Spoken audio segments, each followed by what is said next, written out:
शर्माना मना है, ठीक है, वही ना। नहीं, आप लोग कैसे अच्छा होने वाला है, ठीक है, आप लोग मत देखिए। गांधी मैदान सब रोड छाप है, समझे। हाँ रहता है, क्या बात कर रहे हैं? अगर कह देगा तो हो जाएगा।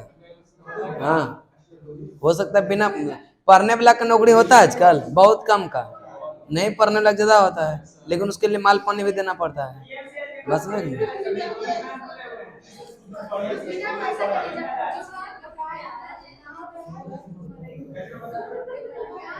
जानते हैं पीएमसीएच में नहीं, एक यहाँ पे है, क्या बोलते हैं, गांधी चौक पे, ठीक है, वो महिला है कोई, ठीक है, और वो ना मतलब विदेश सब जाती है, जितना नाम बड़े बड़े आदमी रखवाने आता है ना उसके पास आता है, वो कुछ नहीं लेती है, बस लौंग इलायची इस टाइप का कुछ दाम होता है ना, 51 रुपया, जो आपका इच्छा करे, 500, 1000, 2000, 5000, 10,000, 20,000, जो भी होगा दे दीजिए, वो जो बोलती है वो सही होता है। लेकिन हम नहीं दिखवाए हैं, ये दिक्कत है।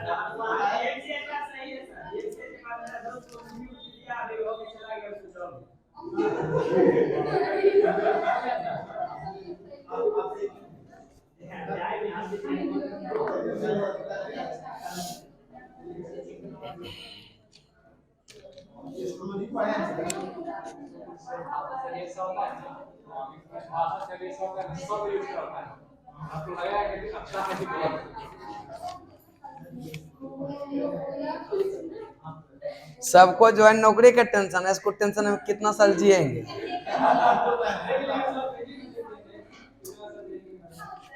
बताइए।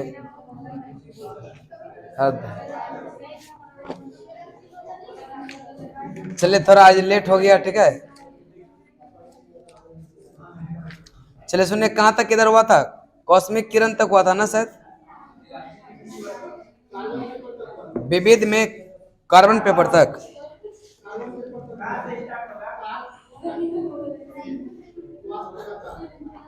देखिए जब तक जिंदगी है तब तक पढ़ते रहिए, जब तक, जिस दिन कौन जानता है किस दिन आप रात में सुतले रह जाएंगे, कौन जानता है क्या।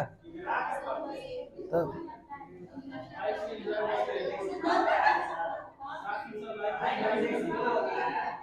पढ़ाई का तो सीमा नहीं होता, लेकिन पढ़ते रहिए, और सही में अगर आप देखते हैं सब तो आप मेरे से मिलिएगा, ठीक है।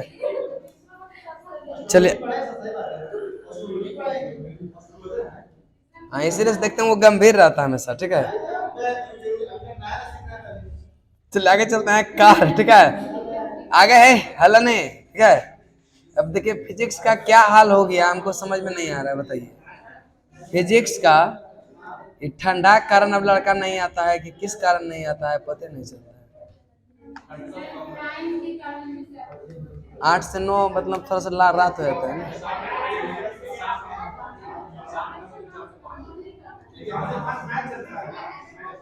मैथ का फिर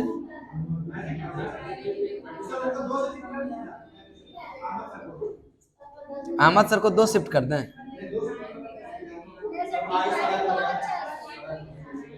वही ना कह रहे हैं, थोड़ा सा इधर भी ध्यान दीजिए, एस्ट्रोलॉजी से निकलिए, थोड़ा सा आइए इधर, ठीक है, हो गया जाती होती मतलब जो भी होता है, ठीक है।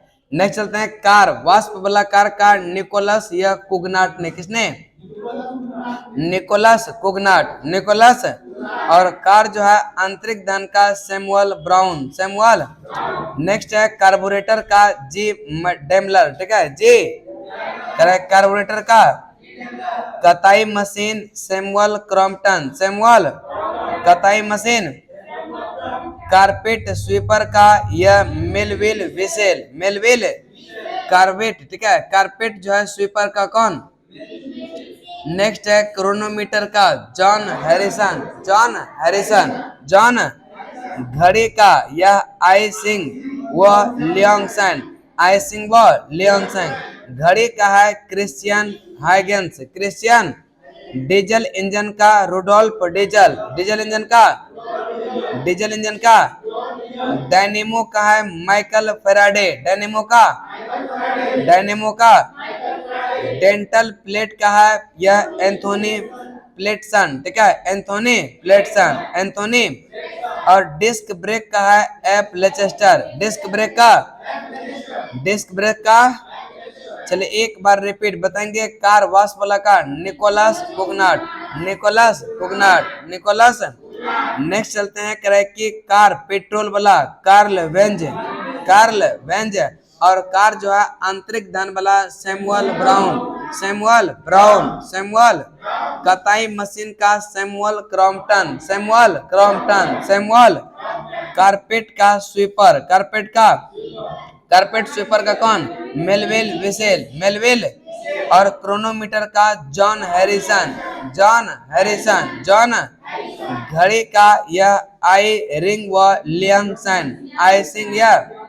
नेक्स्ट चलते हैं करें कि घड़ी का पेंडुलम वाला घड़ी यह क्रिश्चियन ह्यूगेंस, क्रिश्चियन।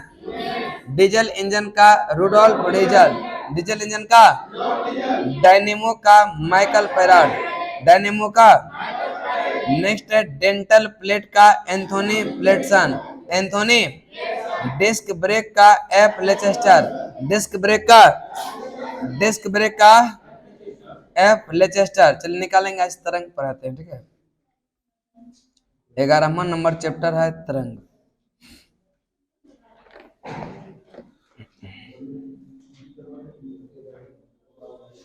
कि तरंग को मुख्यतः दो भागों में बांटा जा सकता है। तरंग को कितने भागों में? यांत्रिक और अयांत्रिक, यांत्रिक और, यांत्रिक और अयांत्रिक। यांत्रिक तरंग वे तरंगे जो किसी पार्थिव माध्यम, ठोस, द्रव अथवा गैस में संचरित होती है, यांत्रिक तरंगे कहलाती है। क्या कहलाती है? यांत्रिक तरंगे कहलाती है। यांत्रिक तरंग को मुख्यतः दो भागों में बांटा गया, अनुदैर्ध्य तरंग और अनुप्रस्थ तरंग। अनुदैर्ध्य तरंग और अनुदैर्ध्य तरंगे जब तरंग गति की दिशा माध्यम के कणों के यह कंपन करने की दिशा के अनुदिश होती है तो ऐसे तरंग को अनुदैर्ध्य तरंग कहते हैं। ध्वनि यह अनुदैर्ध्य तरंग का उदाहरण है। ध्वनि क्या है? अनुदैर्ध्य तरंग का ध्रुवन नहीं होता, ध्रुवन।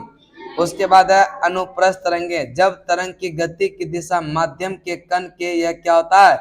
यह दिशा के लंबवत होती है। इस प्रकार के तरंग को क्या कहते हैं? अनुप्रस्थ तरंग। क्या कहेंगे? अनुप्रस्थ तरंग। करे कि अयांत्रिक तरंगे यह विद्युत चुंबकीय तरंगे, अयांत्रिक तरंगे यह विद्युत। करे कि वैसी तरंग जिसके संचरण के लिए किसी माध्यम की आवश्यकता नहीं होती, अर्थात तरंग के निर्वात में भी संचरित हो सकती है, उन्हें जो है विद्युत चुंबकीय या अयांत्रिक तरंग कहते हैं। सभी विद्युत चुंबकीय तरंग एक ही चाल से चलती है जो कि प्रकाश के चाल के क्या होता है? बराबर। जो कि प्रकाश के चाल के क्या होता है? बराबर होता है। उसके बाद है सभी विद्युत चुंबकीय तरंग फोटोन की बनी होती है। किसका? और विद्युत चुंबकीय तरंग का तरंगदैर्घ्य परिसर 10 पर पावर -14 मीटर से लेकर के 10 पर पावर 4 मीटर तक होता है। विद्युत चुंबकीय तरंग के गुण है कि यह उदासीन होता है। क्या होता है? उदासीन। और यह जो है अनुप्रस्थ होती है और यह प्रकाश के वेग के से क्या गमन करती है।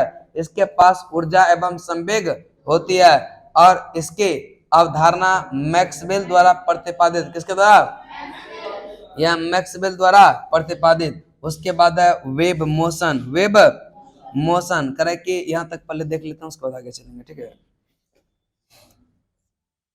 करे कि तरंग, तरंग का मतलब होता है वेव, वेव का मतलब डिस्टरबेंस, यानी कि कोई भी चीज को अगर डिस्टर्ब करते हैं, जैसे स्प्रिंग है, स्प्रिंग को दोनों सिरों से जो है आप जोड़ दीजिए और थोड़ा सा डिस्टर्ब कीजिए उसको, वह क्या होता है? ऊपर नीचे होने लगता है ना, कंपन करने लगता है। वही क्या कहलाता है? वेव कहलाता है। तरंग क्या कहलाता है? और तरंग को मुख्यतः दो भागों में, कितने भागों में? एक होता है अयांत्रिक तरंग और एक होता है अयांत्रिक तरंग, ठीक है। यांत्रिक तरंग और अयांत्रिक तरंग। यांत्रिक तरंग होता है मैकेनिकल वेव, क्या होता है? और अयांत्रिक तरंग होता है नॉन मैकेनिकल वेव, ठीक है, जिसको कहते हैं विद्युत चुंबकीय तरंग वेव, विद्युत चुंबकीय। करे कि वे तरंग जिसको यह किसी पार्थिव माध्यम, ठोस, द्रव अथवा गैस में संचरित होती है कहलाती है क्या? यह यांत्रिक तरंगे, यानी कि वैसा तरंग जिसको चलने के लिए किसी न किसी माध्यम की आवश्यकता होती है, उसको क्या कहते हैं? यांत्रिक तरंग। जैसे हवा, हवा जो है, ध्वनि जो है, ध्वनि जो है इस निर्वात में चलेगा क्या? अगर चंद्रमा पर बम फोड़ा जाए तो कितने सेकंड के बाद पृथ्वी पर सुनाई देता है?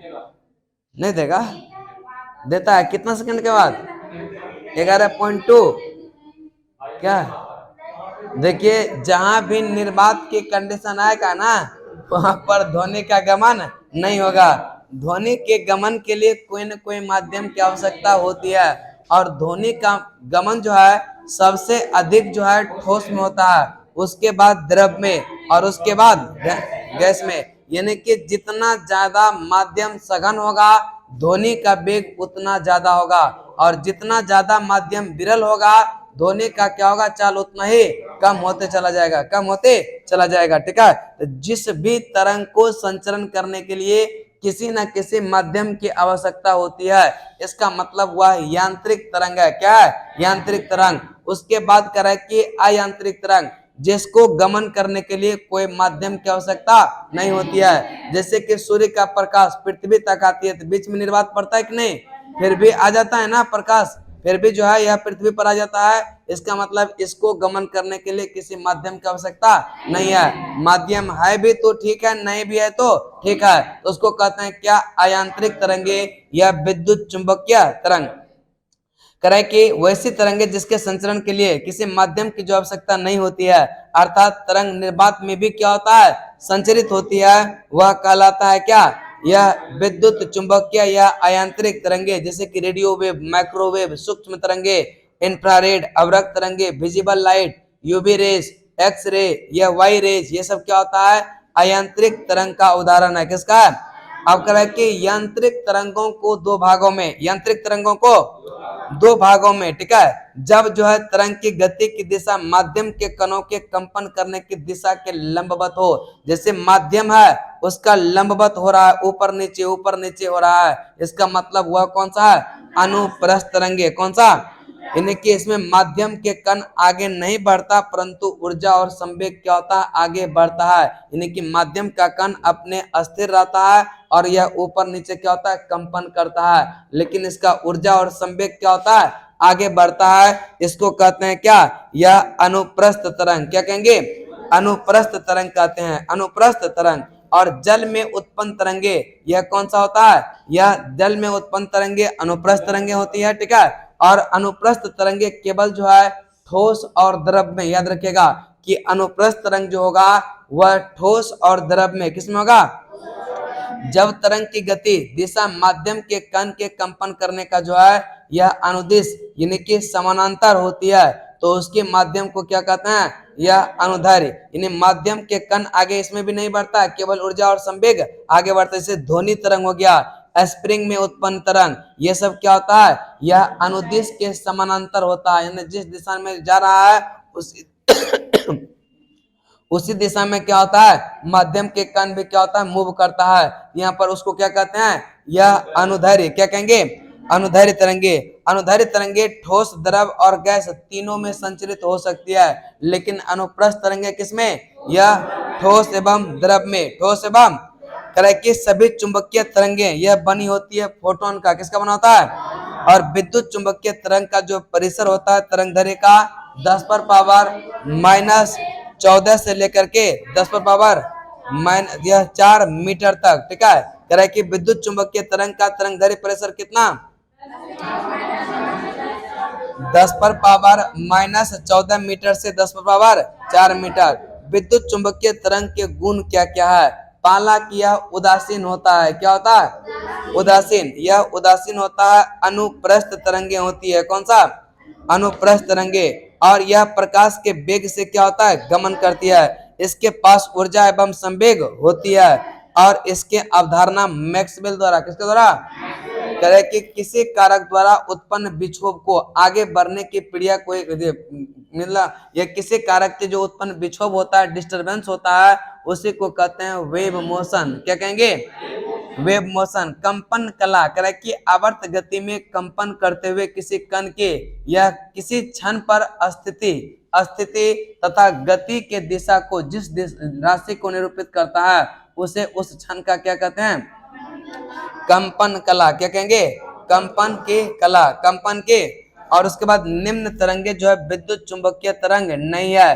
कैथोड किरणें या कैनाल किरणें, अल्फा किरणें, बीटा किरणें या ध्वनि तरंगे, पराश्रव्य तरंगे ये सब विद्युत चुंबकीय तरंग नहीं होते। उसके बाद है आयाम एम्पलीट्यूड। आयाम करे कि दोलन करते हुए वस्तु अपने साम्य स्थिति के किसी ओर जितनी अधिक से अधिक दूरी तक जो है जाती है, यह उसके दूरी को दोलन क्या कहते हैं, यह आयाम क्या कहेंगे।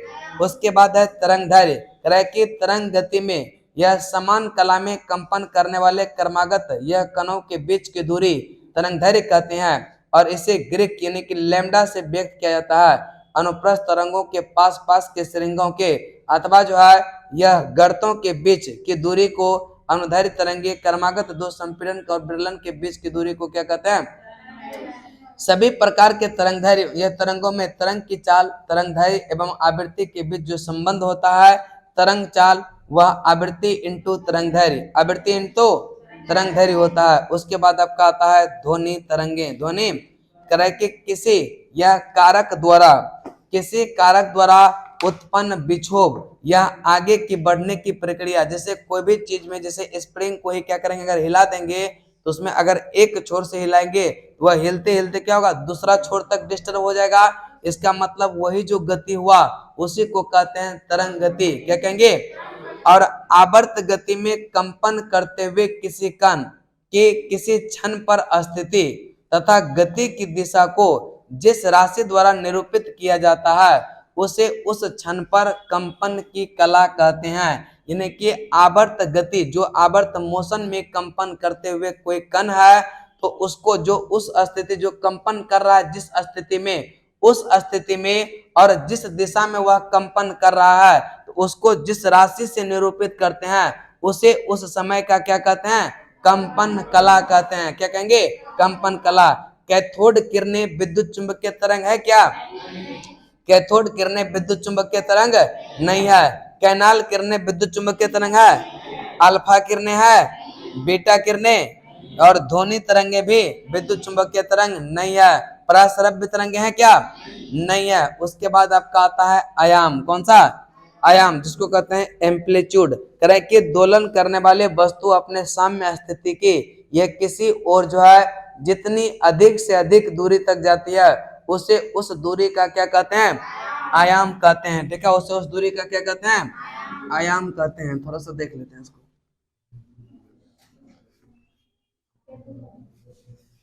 आयाम पेंडुलम तो उसमें आयाम से क्या मतलब है, आयाम इसमें कहां से आएगा। वो जब भी डिस्टरबेंस होगा तो यह लंबवत होगा ना, यह ऐसे होगा, ठीक है।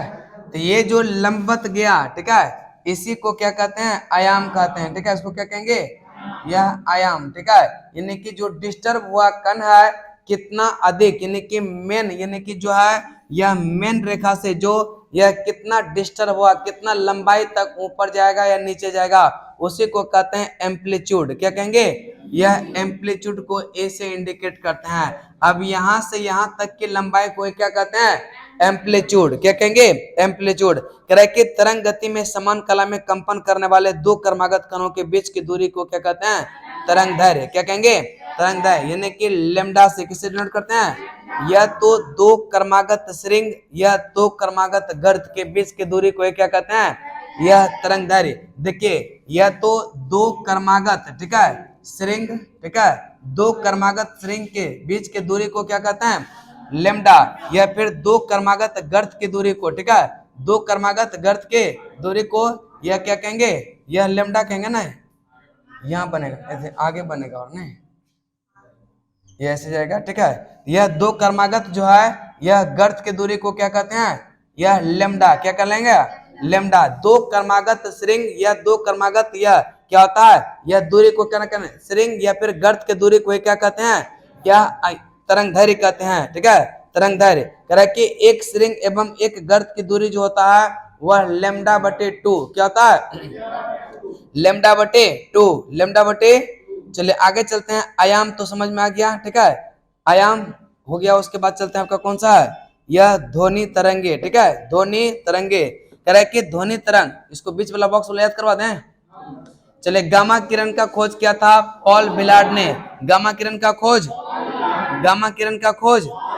और एक्स किरण का रोंटजन, एक्स किरण का, एक्स किरण का, एक्स किरण का पराबैंगनी का रीटर, पराबैंगनी का, पराबैंगनी का, पराबैंगनी का, पराबैंगनी का, पराबैंगनी का और दृश्य विकिरण का न्यूटन, दृश्य विकिरण का, दृश्य विकिरण का, दृश्य विकिरण का, दृश्य विकिरण का और अवरक्त विकिरण का है हर्शेल, अवरक्त विकिरण का और अवरक्त विकिरण का हर्शेल, लघु रेडियो तरंग का हेनरिक हर्ज, लघु रेडियो तरंग का, दीर्घ रेडियो तरंग मार्कोनी, दीर्घ रेडियो तरंग, दीर्घ रेडियो तरंग और क्रैकी एक बार रिपीट बताएंगे, गामा किरण का, गामा किरण का, गामा किरण का, गामा किरण का, एक्स किरणें, एक्स किरणें, एक्स किरणें, पराबैंगनी किरणें, पराबैंगनी किरणें, पराबैंगनी किरणें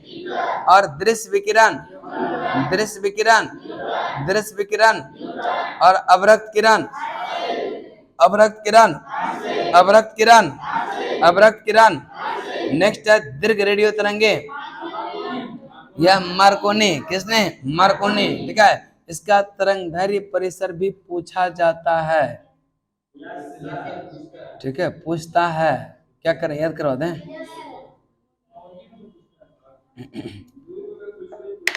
हाँ पूछता है, इसे क्वेश्चन पूछता है, इसलिए इसको याद करना। तो एक दिन में याद नहीं होगा, ठीक है, एक बार आज कुछ करवाते हैं, कुछ कल करवाएंगे, 7 गो है ना, तो एक साइड का आज करवाते हैं तरंगदैर्घ्य परिसर, उसके बाद आवृत्ति परिसर कल करवाएंगे, ठीक है। हाँ ठीक है, लेकिन फिर भी एक बार देखना पड़ेगा ना, आपको आसान लग रहा है ना और सबको नहीं लग रहा है, ठीक है। चलिए नेक्स्ट चलते हैं।